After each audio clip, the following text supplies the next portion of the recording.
नमस्कार दोस्तों, स्वागत है आप सभी का एक बार फिर से आपके अपने यूट्यूब चैनल मेडिकल मेंटोरिया पे। आज की इस वीडियो में हम लोग बात करने वाले हैं गोवा स्टेट की नीट काउंसलिंग के बारे में। जी हाँ दोस्तों, गोवा के अंदर जो है हम लोग बात करेंगे टोटल जो है कितनी गवर्नमेंट कॉलेजेस हैं एमबीबीएस की, कितनी प्राइवेट कॉलेजेस हैं, बीडीएस कॉलेजेस की क्या कंडीशन है, क्या कट ऑफ रहता है, सभी चीज़ों के बारे में बहुत बेहतरीन तरीके से हम लोग यहाँ पे एक्सप्लेनेशन देने वाले हैं। तो अगर आप गोवा के अंदर मेडिकल कॉलेज में एडमिशन लेने की सोच रहे हो तो ये वीडियो को एंड तक जरूर देखिएगा।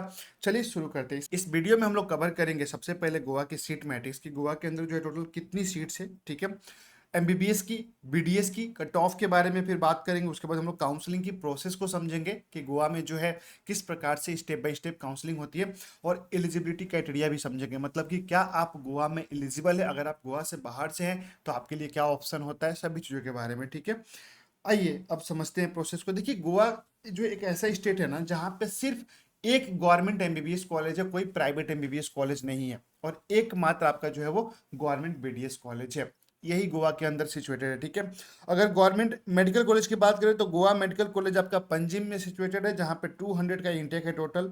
और गोवा डेंटल कॉलेज जो कि आपका बम्बोली में सिचुएटेड है, यहाँ पे 50 का जो है आपका इंटेक है। मतलब एक बीडीएस कॉलेज जहाँ पे 50 सीट होती है, एक गवर्नमेंट एमबीबीएस कॉलेज जहाँ पे आपका 200 सीट है। That is clear. टोटल जो है मेडिकल काउंसलिंग की बात करूँ तो सिर्फ 250 सीट्स है यहाँ पे, जिसमें से 200 आपका जो है एमबीबीएस का है और 50 जो है आपका बीडीएस का है। कट ऑफ की बात कर लेते हैं। देखिए, स्टेट कोटा की पहले बात करते हैं कट ऑफ की यहाँ पे। तो जनरल कैटेगरी के लिए 470 नंबर पे क्लोजिंग रहा था 2025 का, मैं बता रहा हूँ, ये किसका बता रहा हूँ मैं, 2025 का। ठीक है, ये गोवा के अंदर रहने वाले स्टेट कोटा, जो गोवा के बच्चे हैं वहां से जो डोमिसाइल रखते हैं और वो 85% सीट पे फाइट करते हैं, उनके ही कट ऑफ में बता रहा हूँ। ठीक है, ओबीसी की बात करूँ तो 364 और एसटी कैटेगरी में 234, एससी कैटेगरी में 345। मतलब मात्र 470 नंबर पे आपको जो है गवर्नमेंट एमबीबीएस कॉलेज मिल जाता है गोवा के अंदर। एक ही कॉलेज है, 200 सीट है, लेकिन एक कंडीशन है। क्या कंडीशन है?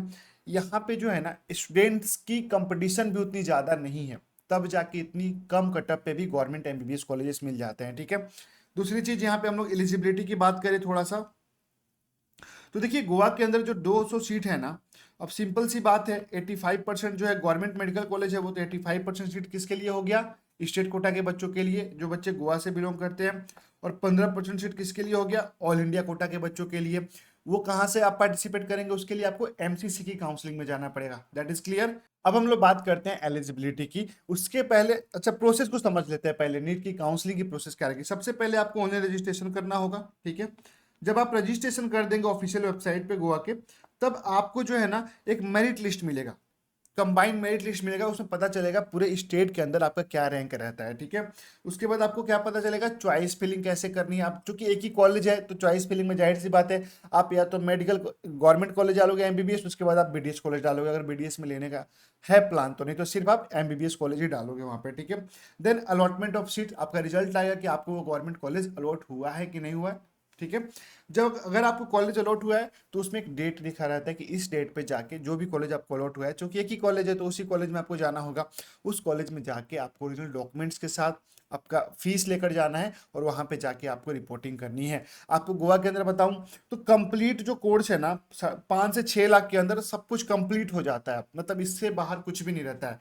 अब सबसे इंपॉर्टेंट कि भैया गोवा के अंदर स्टेट कोटा की एलिजिबिलिटी क्या है, मतलब अगर आप गोवा से 10-12 किए हैं तो क्या आप पार्टिसिपेट कर सकते हैं? देखिए, कुछ भी कंडीशन हो, आपके पास गोवा का रेसिडेंस सर्टिफिकेट, जिसको हम लोग बोलते हैं डोमिसाइल, उसको कई जगह बोलते हैं रहिवासी, आपके पास रेसिडेंस सर्टिफिकेट अगर है, then you are eligible for Goa state counselling. Okay, अगर आपके पास रेसिडेंस सर्टिफिकेट नहीं है, देन आप स्टेट कोटा से फाइट नहीं कर सकते।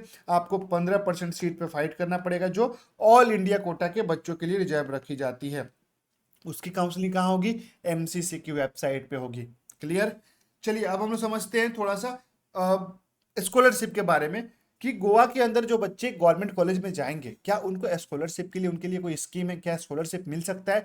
डेफिनेटली स्कॉलरशिप मिल सकता है, जिसको हम बोलते हैं पोस्ट मैट्रिक स्कॉलरशिप स्कीम।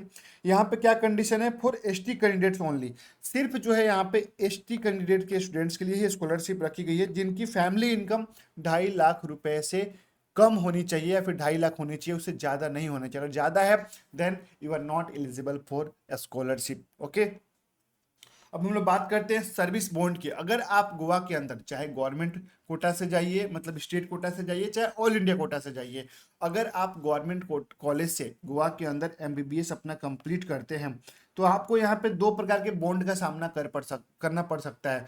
सबसे पहला क्या हो सकता है, सर्विस बॉन्ड। सर्विस बॉन्ड क्या होता है, मान लीजिए आपने किसी स्टेट से गवर्नमेंट कॉलेज से आपने एमबीबीएस की पढ़ाई कंप्लीट की, जितनी भी प्रोफेशनल कोर्सेज होती हैं लगभग मैक्सिमम स्टेट में जो है उसके लिए क्या होता है, सर्विस बॉन्ड होता ही होता है।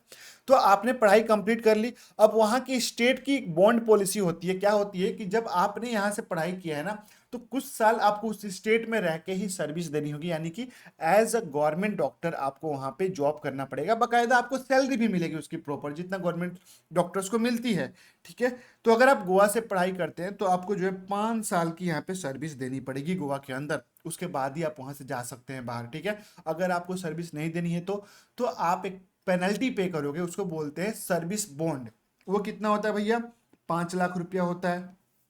ठीक है, अब एक और बॉन्ड होता है डिसकंटिन्यूअस बॉन्ड। वो क्या होता है, सपोज कीजिए आपने काउंसलिंग कराया, आपने गोवा में एडमिशन ले लिया और आपने जो है पढ़ाई स्टार्ट कर दी अपनी। 6 महीने 1 साल के बाद आप चाहते हो कि आप उस कॉलेज को छोड़ देना चाहते हो, आप रिवोक करना चाहते हो, अपने एडमिशन कैंसिल करना चाहते हो, अपनी स्टडी कंटिन्यू नहीं करना चाहते हो, तो उसको बोलते हैं डिसकंटिन्यू। तो उसके लिए भी कुछ पेनल्टी है, उसकी भी 5 लाख रुपया की पेनल्टी है, उसको बोलते हैं discontinuous bond. That is clear. 5 lakh रुपया आपकी सर्विस बॉन्ड कंप्लीट ना करने पे है।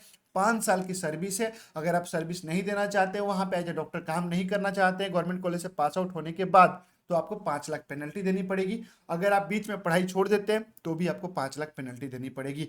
ये गोवा से जुड़ी बहुत इंपॉर्टेंट बातें थी बॉन्ड पॉलिसी के अकॉर्डिंग। ठीक है, होप कि वीडियो हेल्पफुल लगा हो, वीडियो को लाइक जरूर कीजिएगा, चैनल को सब्सक्राइब कर लीजिएगा। मिलते हैं नेक्स्ट वीडियो में। थैंक यू सो मच दोस्तों।